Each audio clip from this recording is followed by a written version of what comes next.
देवी नारायणीयं दशकं 6। त्वदेच्छया देवी पुलस्त्यवाच पराशरात् विष्णुपुराणकर्तुः मुनेर्हरिर्लोकहिताय दीपात् यदा प्रदीपो अजनिकृष्णनामा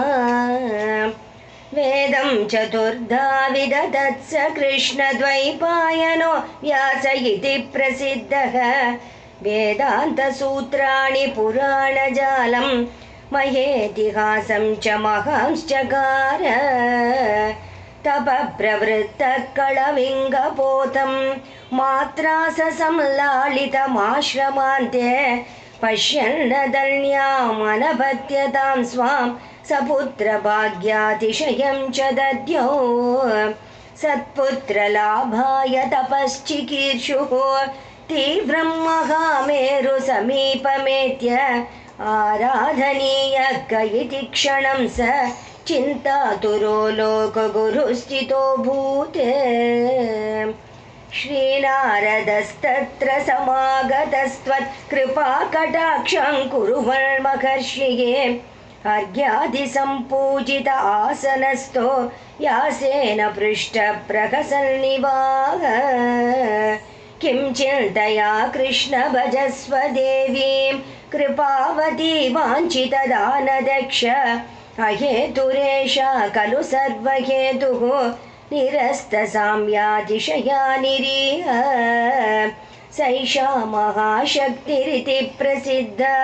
यदाज्ञया ब्रह्म रमेशरुद्राः ब्रह्माण्डसर्गस्थितिसंहृतिश्च कुर्वन्ति कालेन च ते स्वतन्त्राः यस्याश्च ते शक्तिभिरेव सर्वकर्माणि कुर्वन्ति सुरासुराध्याः मर्त्या मृगा कृष्णपतत्रिणश्च शक्तेर्विधेया कयिहा विधेयः प्रत्यक्षमुख्यैरचसा प्रमाणैः ज्ञेया तपोभिः कठिनैर्व्रतैश्च न वेदशास्त्राध्ययनेन चापि भक्त्यैव जानाति पुमान् महेशी तामेव भक्त्या सततं भजस्व सर्वार्थदां कृष्ण तवास्तु भद्रम् इत्युषुषे ब्रह्मसुते गते स व्यासस्तपोर्धं गिरिमारुरोह इहास्मि पर्याकुलचित्तवृत्तिः गुरुर्न पश्यामि महत्तमं च सन्मार्गतो मानय विश्वमातः प्रसीद मे त्वां शरणं व्रजामि अनाथस्य दीनस्य तृष्णातुरस्य भयार्तस्य वीतस्य भक्तस्य जन्तोः त्वमेका गतिर्देवि निस्तारयित्री